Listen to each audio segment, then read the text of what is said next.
Hi friends, आज हूँ शेर करीश तमारी साथे आलू पूरी बनावानी रेसिपी। तो आगळी वटाणा लई लीधा छे एक वाटकी में। हवे आपणे एने बाउल में लई लईशुं। हवे एने 5 થી 6 कलाक माटे पलारी दईशुं। तो अंदर गरम पानी एड करीशुं। तो हवे ढांकीने आपणे 5 થી 6 कलाक माटे रवा दईशुं, जेथी आपणा वटाणा पलरी जाए। तो हवे वटाणा पलरे आपणे 5 થી 6 कलाक थई गया छे। सरस एवा आपणा वटाणा पलरी गया छे। हवे आपणे वटाणामांथी बधुं पाणी काढी लीधुं छे। तो हवे कुकरमां एड करी दईशुं। आपणे वटाणाने 2 बटाका समारीने अंदर ज एड करी दईशुं।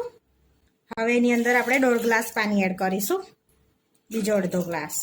हवे वटाणा अने बटाका फटाफट बॉइल थई जाय एना माटे आपणे थोड़ी हळदर एड करीशुं अने थोडुं मीठुं एड करीशुं।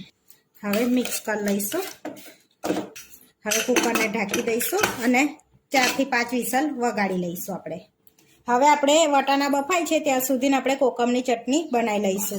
तो आ कोकમને गरम पाणीमां 1 કલાક माटे आपणे पलाળી दीधा। सरस पोचा थई गया छे। हवे मिक्सरमां आपणे कोकम एड करी दईशुं अने एनुं थोडुंक पाणी एड करीशुं। आपणे हवे एनी अंदर 1 मोटी चमची आपणे गोळ एड करीशुं, थोडुं मीठुं एड करीशुं, 1 नानी चमची जीरुं एड करीशुं, 1 चमची लाल मरचुं एड करीशुं, थोडुं संचर एड करीशुं, चपटी हींग एड करीशुं, अर्धुं લીંબુ एड करीशुं। आपणे बस आपणे एने पीसी लेवानी छे चटनीने।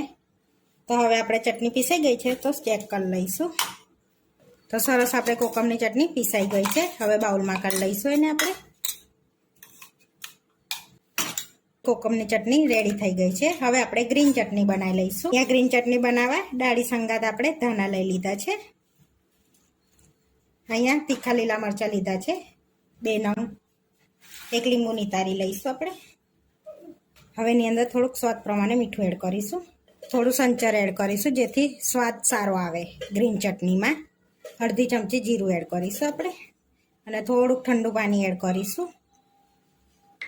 हवे आपणे पीसी लईशुं एने सरस। तो आपणी ग्रीन चटनी चेक करी लईशुं। तो आपणी ग्रीन चटनी सरस बनी गई छे। हवे बाउलमां लई लईशुं आपणे ग्रीन चटनी। हवे आपणी चटनीओ रेडी थई गई छे। हवे आपणे लोट बांधी लईशुं। हवे पूरी बनाववा माटे आपणे मैदो लई लईशुं 1 कप, 1 चमची तेल एड करीशुं, स्वाद प्रमाणे मीठुं एड करीशुं। हवे मिक्स करी लईशुं। पहेला बधुं आपणे मिक्स करी दीधुं छे। हवे थोडुं थोडुं पाणी एड करता जईने एकदम कठण आपणे लोट बांधी लईशुं। अने तमे आ मैदानी जग्या पर घऊंनो अने बे मिक्स करीने बी बनावी शको छो पूरीने। अहींया आपणे एकलो मैदो एकलो लीधो छे। तो आपणे 1 किलो कपमां लोटमां ही खासी बधी पूरी तैयार थशे। तो आपणो सरस एवो कठण आ रीतनो लोट कठण बांधी दीधो छे। हवे थोडुंक तेल एड करीशुं 1 चमची जेवुं। तो अहींया 1 चमची जेवुं तेल एड करी दीधुं छे। हवे एने थोड़ीक वार केळवी लईशुं 1 मिनिट सुधी। आ रीते केळवी लीधो छे 1 मिनिट सुधी। हवे रेस्ट आपीशुं आपणे एने। हवे आपणे 3 થી 4 विसल वागी गई छे। तो हवे आपणे चेक करी लईशुं। तो सरस आपणा જોઈ શકો છો વટાણા અને બટાકા સરસ બફાઈ ગયું છે આપણું। હવે આપણે રગડો બનાવી લઈશું। હવે આપણે કઢાઈમાં થોડુંક તેલ લઈ લઈશું। અહીં આગળ 2 પરી મેં તેલ લઉં છું। હવે તેલને આપણે ગરમ થવા દઈશું। હવે તેલ ગરમ થઈ ગયું છે। 1 નાની ચમચી આપણે જીરું એડ, જીરુંને આપણે તતડવા દઈશું। તો આપણું જીરું સરસ તતડી ગયું છે। હવે આપણે એની અંદર થોડીક હિંગ એડ કરીશું। 1 ચમચી લસણ ને આદુની પેસ્ટ એડ કરીશું। 1 ચમચી લીલા મરચાં એડ કરીશું। એની પેસ્ટ એડ કરી દઈશું અને સરસ શેકી લઈશું આપણે।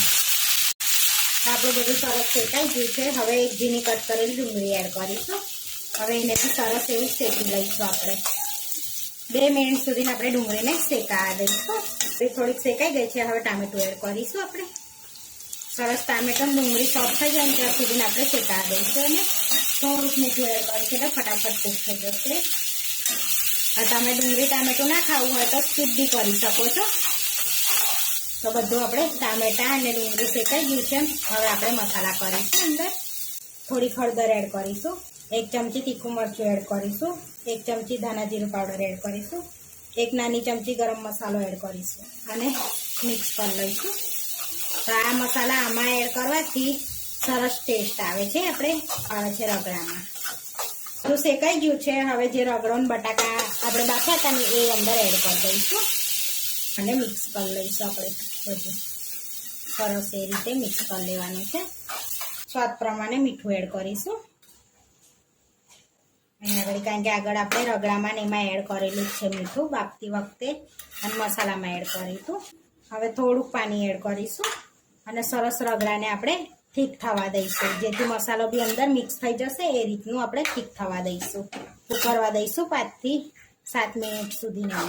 તો ઠીક થવા લાગ્યો છે તો હવે આપણે એડ કરીશું ધાણા, થોડાક એડ કરીશું 1 લીંબુ. હવે મિક્સ કરી લઈશું બધું. આપણો રગડો ઠીક થઈ ગયો છે અને આમાં આલુ પૂરીમાં રગડો ઠીક હોય છે. લઈશું રગડો ઠીક થઈ ગયો છે. હવે આપણે પૂરી બનાવી લઈશું અને ઢાંકીને આપણે સાઈડમાં રવા દઈશું. હવે લોટને બી રેસ્ટ આપે થઈ ગયું છે આપણે. હવે આપણે ફેરવી લઈશું આ રીતે. હવે આમાં અહીં આપણે મોટો ગુલ્લો લઈ લઈશું આ રીતનો. હવે ગુલ્લો લઈ લીધો છે તો સરસ એને આપણે અટામણ વગર જ વણી લેવાનો છે, કારણ કે કઠણ છે ને એટલે વણાશે જ. તો સરસ આપણે મોટી રોટલી વણી લેવાની છે. આ સાઈઝની મોટી સાઈઝની વણી લીધી છે, તો બહુ જાડી નથી રાખી, આ રીતની આપણે રાખી છે રોટલીને. આપણે એને કટ કરી લઈશું. તો આ રીતનો મેં ગ્લાસ લીધો છે, તમારે જો કૂકી કટર હોય તેનાથી કરી લેવાની. તો આપણે કટ કરી લઈશું હવે આ રીતની નાની નાની. અને તમે ના કટ કરો તો નાની નાની પૂરી વણી લેવાની. આ રીતે બધીને કટ કરી લઈશું. તો હવે સાઈડનો ભાગ આપણે કાઢી લઈશું. એ બીજા લોટમાં ભેગો કરી લેવાનો છે સરસ એવો. હવે તો આપણે એને તળી લેવાની છે. તો અહીંયા તેલ ગરમ કરવા મૂકી દીધું છે. તો હવે આપણે ચેક કરી લઈશું કે આપણું તેલ ગરમ થઈ ગયું છે. તો હવે આપણું તેલ ગરમ થઈ ગયું છે. હવે આપણે પૂરી એડ કરી દઈશું અંદર. આપણે એક અંગત બધી જ એડ કરી દેવાની છે પૂરીને. આ રીતે આપણે પલટાઈ લઈશું આ રીતે બધી પૂરીને.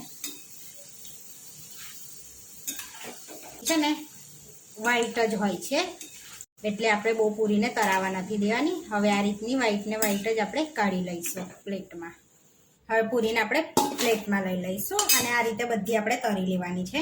હવે આપણે બધી પૂરી તરી લીધી છે. હવે આ રીતે પૂરીને આપણે રાખી અને એના પર બીજું ટીશ્યુ મૂકીને આપણે એને પ્રેસ કરી લઈશું આ રીતે ઉપર ડીશ મૂકીને.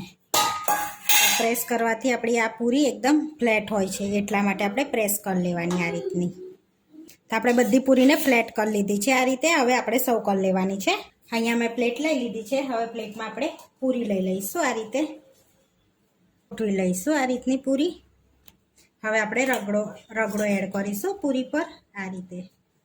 તો અહીંયા થોડો થોડો રગડો આપણે એડ કરી દેવાનો છે, એટલે આપણો રગડો થીક રાખવાનો અંદર એડ થાય ને એ રીતનો.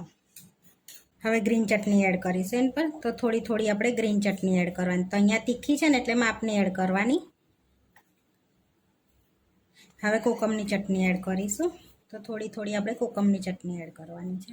હવે આપણે સેવ એડ કરીશું. તો કોઈ બી સેવ લઈ શકો છો, ઝીણી મોટી તીખી મોરી કોઈ બી સેવ લઈ શકાય છે. હવે ડુંગળી એડ કરીશું આપણે એની પર આ રીતે. તો મેં આ રીતની સ્લાઈસ કરી છે ડુંગળીની, એટલે એ રીતે એડ કરી દેવાની છે આપણે. હવે ધાણા એડ કરીશું થોડા આપણે.